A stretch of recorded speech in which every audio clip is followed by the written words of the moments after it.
Hello friends, आज फिर हम लेके आए हैं जो कल हमने प्रोबेबिलिटी पे पहला वीडियो बनाया था 10th क्लास की। तो उस वीडियो में हमने सारी कुछ जो उसके कॉन्सेप्ट्स थे या जो उसके डेफिनेशंस थी, कुछ एग्जाम्पल थे, वो सब डिस्कस किए थे।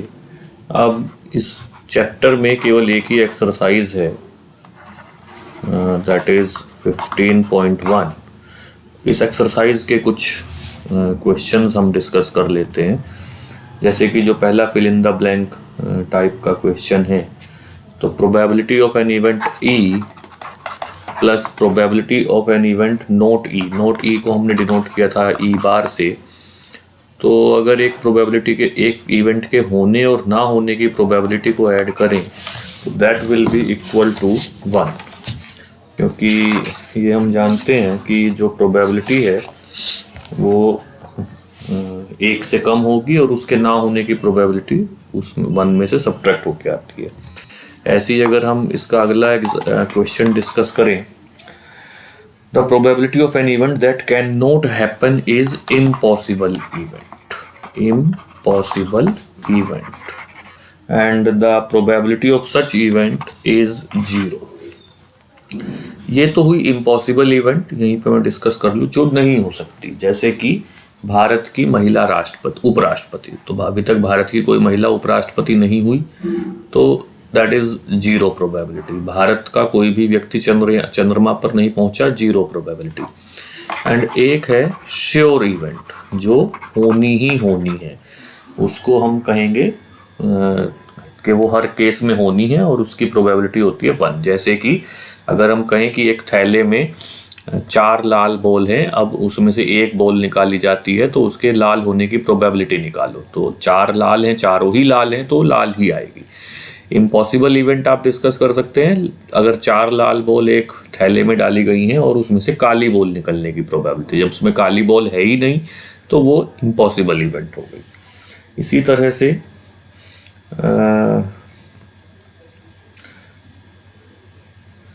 किसी भी जो, जैसे कि यहाँ पे हमने लिखा है P ऑफ E और E dash is equal to 1, तो ऐसे ही अगर किसी इवेंट में सब इवेंट्स हो या कह लीजिए प्राइमरी इवेंट्स उसे हम बोल रहे हैं, तो उन सब का सम भी 1 होता है। कल भी ये हमने कई एग्जांपल्स में देखा था। और इसी तरह से जो प्रोबेबिलिटी की वैल्यू है वो 0 और 1 के बीच में होती है। ना प्रोबेबिलिटी 0 से कम हो सकती है और ना ही प्रोबेबिलिटी 1 से ज़्यादा हो सकती है। एक इसमें सेकंड क्वेश्चन है जिसमें कि कुछ इवेंट्स के होने ना होने और इक्वली लाइकली आउटकम्स को डिस्कस किया गया है। तो जैसे कि पहला एग्जांपल है, driver attempt to start the car और आइदर इट इज स्टार्टेड और नॉट स्टार्टेड। अब ये कह रहे हैं कि ये इक्वली लाइकली है या नहीं। ये इक्वली लाइकली नहीं है, क्योंकि यहाँ पर अनसर्टेनिटी बहुत है। हम नहीं बता सकते कि कार सही हालत में है या नहीं, क्या मतलब बहुत सारे ऐसे फैक्टर हैं। ड्राइवर जिसे हम कह रहे हैं वो कार स्टार्ट करना जानता है या नहीं, तो यहाँ कुछ भी सर्टेन नहीं है। ऐसे ही जो इसका अगला पार्ट है कि एक प्लेयर बास्केटबॉल में बॉल शूट करता है तो वो जाएगी या नहीं, वो भी हम नहीं कह सकते। हम मतलब मैथमेटिकल स्टेटमेंट नहीं है। बट द थर्ड वन कि if a question is having only 2 answer, true और false, then this is now I can discuss कि हाँ, क्वेश्चन का आंसर या तो ट्रू होगा या फॉल्स होगा। बास्केटबॉल वाले एग्जाम्पल में मान लीजिए प्लेयर ने शूट की तो उसे बीच में कोई दूसरा प्लेयर रोक सकता है। कार स्टार्ट ना होने में ऐसे बहुत सारे फैक्टर हो सकते हैं जो ड्राइवर और कार से अलग हो। लेकिन जब एक क्वेश्चन का आंसर ट्रू और फॉल्स है तो वहां पर हम श्योर हैं कि या ट्रू नहीं है तो फॉल्स है और फॉल्स नहीं है तो ट्रू है। तो that is equally likely outcome. या एक बेबी का बॉर्न, तो या तो वो गर्ल होगा या बॉय होगा, तो ये इक्वली लाइकली आउटकम है। इसी तरह से जब हम कहते हैं कि भाई एक टॉस, एक कॉइन को हमने टॉस किया तो ये फेयर है या अनफेयर, तो वो फेयर है क्योंकि वहां पे दो ही पहलू हैं, आइदर हेड और टेल, और दोनों के आने की पूरी इक्वलिटी है। अगर मैं यहाँ पे एक यूजुअली यूट्यूब पे इस तरह की चीज़ें डिस्कस नहीं होती, लेकिन एक एग्जांपल डिस्कस कर लेते हैं कि शोले में हमेशा एक हेड या टेल ही आया, तो वो रियल लाइफ में पॉसिबल नहीं। खैर उसे हम यहीं छोड़ते हैं। तो एक कॉइन जब टॉस किया जाता है तो वो फेयर होता है और वो इक्वल होता है, इक्वली लाइकली होता है कि हेड या टेल कुछ भी आ सकता है। क्वेश्चन नंबर 4, ये एक अच्छा क्वेश्चन है। इसमें कह रहा है कि which of the following can not be the probability of event. 2/3 yes, 0-1 के बीच में है। 15% यस, क्योंकि ये 0.15 में कन्वर्ट हो जाएगा। 0.7 यस, लेकिन -1.5 ये प्रोबेबिलिटी नहीं हो सकती। मैं फिर लिख रहा हूं, प्रोबेबिलिटी की वैल्यू 0 और 1 के बीच में ही होती है। इसी तरह से अब थोड़ा सा क्वेश्चन न्यूमेरिकल की तरफ बढ़ रहे हैं। क्वेश्चन नंबर 5, अगर P ऑफ E 0.05 है तो P ऑफ E बार या not E, P of not E इन्होंने लिखा हुआ है, that is 1 minus 0.05, that is 0.95. Next, question number 6. A bag contains lemon flavored candies. ये अभी मैंने डिस्कस किया है, वही चीज यहाँ पे आ गई, लेमन फ्लेवर्ड कैंडीज ओनली। तो अब अगर ऑरेंज फ्लेवर्ड कैंडी निकालने की बात की जाए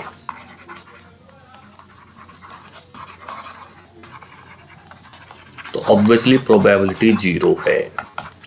इसी तरह से लेमन फ्लेवर्ड कैंडी निकालने की बात की जाए तो प्रोबेबिलिटी 1 है, क्योंकि बैग में केवल लेमन फ्लेवर्ड कैंडीज हैं। इसी तरह से अगले क्वेश्चन पे आते हैं। ये भी एक आसान सा क्वेश्चन है, कुछ ये छोटे छोटे क्वेश्चन आज हम डिस्कस करेंगे, कुछ बड़े क्वेश्चन कल डिस्कस करेंगे।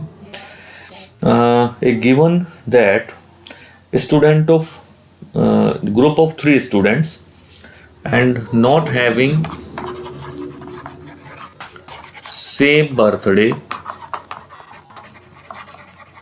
for 2 students, ये इवेंट है और इसकी जो प्रोबेबिलिटी है वो है 0.992। कल के वीडियो में हमने डिस्कस किया था कि इस बात की प्रोबेबिलिटी बहुत कम होगी कि 2 बच्चों का बर्थडे एक सेम डे पर आए, तो ना होने की प्रोबेबिलिटी ऑब्वियसली बहुत ज़्यादा है। तो अब अगर ये कह रहा है कि सेम होने की प्रोबेबिलिटी निकालो तो ये हो जाएगी 1 minus 0.0992, that is 0.008। Question number 8, A bag contains 3 red balls 3 and black balls 5. Find the probability that the ball drawn is red. तो P of R क्या हो जाएगा 3/8, क्योंकि रेड बॉल 3 है, टोटल बॉल 8 है। P of not R 1 minus 3/8, that is 5/8.